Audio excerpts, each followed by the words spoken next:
Okay, so the Gold Coast Titans will be looking for a new head coach next season. Des Hasler has decided this is his last season as an NRL head coach. He's announced that he is retiring from coaching at the end of the season.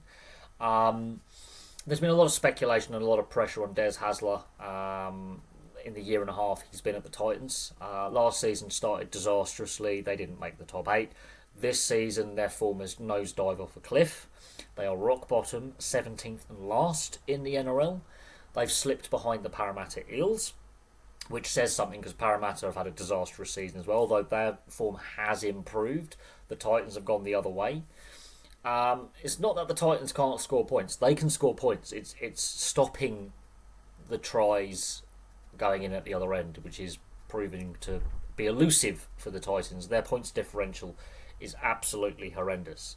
And when Des Hasler was appointed, the hope was that he would make them better defensively, improve the team's fitness, improve some of the team's combinations, and change the style of play to make them harder to play against, and get more wins and get them into the top eight.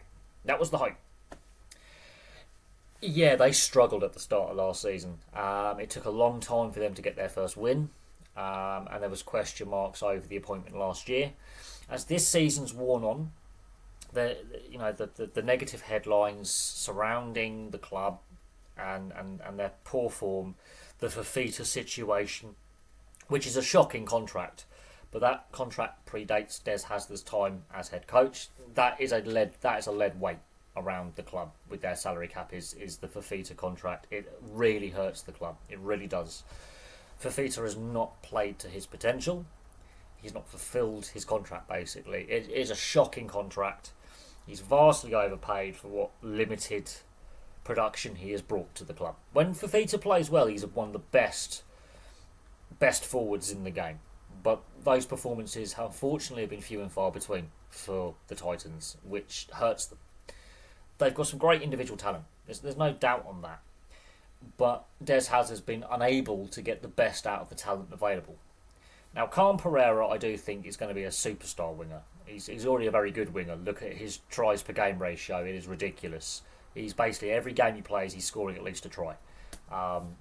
He's on pace. Let's say if he plays 250 games in the NRL, he could be the top try scorer of all time if he carries on at that pace, which I don't think he does, but he's very, very quickly going to break the 100 try mark. And then if he carries on playing the way he is, and that's on a bad team. Imagine Khan Pereira on a good team.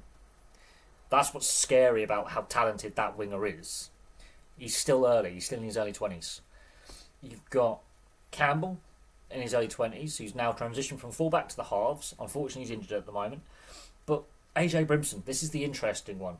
Des Hasler has experimented with AJ Brimson as a fullback, as a centre in the halves, as a roving lock, and he's got four fullbacks in the elite top 30. Keeney, De Groot, Brimson, Campbell. He's only actually got two recognised halves, Foran and Weaver. And Foran has obviously had great success with Des Hasler as a coach at the Sea Eagles. There's no doubt on that. But Kieran Foran is injury prone. He's at the end of his career. Weaver, he's a safe pair of hands. I don't think he's a star half, but he's early on in his career. He's developing his own game. He's got a decent kicking game, decent passing game. As I say, safe pair of hands, but he's the backup. Because the plan was to have Brimson and Campbell as the halves pairing, and that hasn't worked out due to injuries and other issues. And so the spine is a big cause of concern, and you could argue Des Hasler's now in his second season could have, fixed that issue, finding a hooker, finding a half or a 5/8, and sort of getting that spine to work, and it hasn't. But here's the thing, they've got some great individual talent with this team. They've got some great forwards, they've got some great outside backs, but it's just not working. Whatever Des Hasler is coaching, the players either A, aren't buying in, or it doesn't suit the skill sets that this playing group has. So he's not coaching to these players' strengths. They can score points. There is no doubt this team can score points. They've proven that pretty much every game they've played. They've proven they can score points. Defensively, which is what Des Hasler built his entire coaching career on was defence, and defensively has been a shambles. So there is a lot of fault with Des Hasler. It hasn't worked.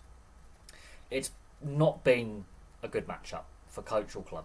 But then you've got to look at his time at the Sea Eagles. Not the first time, the second time. And following Jersey Gate, which was obviously very, very disruptive for the Sea Eagles, where a whole host of players, predominantly of Pacific Island origin, due to religious beliefs, did not want to wear the Pride jersey, which should have been a Women in League jersey anyway, but the Sea Eagles, being smart or not, decided to come up with this Pride jersey. And look, unfortunately it backfired. Players weren't happy. Des Hasler and the playing group didn't feel they were overly consulted as much as they should have been. It undermined his position. It was a messy exit from the club. He was released early from his contract. His exit was a mess, but then you've got to look past that and look at his winning percentage in his second stint at the Sea Eagles. It was not as anywhere near successful as his first stint at the Sea Eagles or his entire time at Canterbury. His win percentage dropped off. And during his second spell, the game changed. Following COVID, new rules were brought in. The pace of the game has increased. You've got the six again, which has completely changed how the game is played. The speed of the game is a lot quicker now than what it was when Des Hasler was coaching teams to grand finals and winning premierships. And you could argue Des Hasler's coaching style potentially is dated, potentially has seen its day, because the rule changes are designed to speed up play and reduce the wrestle. And Des Hasler obviously famously had the wrestle shed at Canterbury, for example. And his style of defence especially, I don't think works with the current rule set. He's not coaching for the current style of play. He's coaching for a style of play in rugby league that went out of fashion 5-6 years ago, and that has also hampered it here. But anyway, he's decided to go, enough's enough, I'm retiring. It does give the Titans time to find a replacement. Who they get to replace him, anyone's guess. Brad Arthur, Sam Burgess, any number of assistants at any NRL club, because there's a fair few assistants. Johnny Morris, for example, he's had a head coaching experience at the Sharks. He made them hard to beat. They regularly made the top 8 whilst he was coached there. He had an average record, but he was decent. You've got Justin Holbrook. He's back as an assistant. He coached there before Des Hasler. He knows the ownership, he knows the players, he knows the board. Could he have a second stint back at the Titans? They seem to play reasonably well under Justin Holbrook at times. But again, they went on a bit of a bad run, pressure mounted, the board acted, potentially a bit hastily, and he was shown the door. So, they've gone through a lot of coaches. This is the third head coach since 2019 at the Titans. So this is a recurring theme. Is they recycle coaches a lot. And Des Hasler's obviously decided enough's enough, and he's going to call it a day. So it's going to be interesting who they get to replace him. I think some of the issues with where the Titans are at are with Des Hasler, but a lot of them predate Des Hasler, and it looks likely that the Frizzell family, who are the owners, and the board are going to consider sweeping changes to the structures, off-field structures of the club, because they've got a massive junior nursery in the Gold Coast, part of southeast Queensland, big catchment area, but their pathways aren't working. So we could see massive internal structural change, and it's very likely that there's going to be a lot of coaches shown the door at the Titans and new coaches brought in to sort of change the narrative a little bit. So we'll see what happens. But Des Hasler's decided this is his last season as an NRL head coach. Thank you very much for watching. If you are a Gold Coast Titans fan, what are your thoughts on Des Hasler's announcement? Was he the right coach to appoint in the first place? Should they have gone in a different direction when, Justin Holbrook was shown the door when they were looking at a new head coach? And who do you think ends up being his replacement? But for me for now, thank you very much for watching. Place your thoughts in the comments section below, and I'll have some more content for you all very, very soon.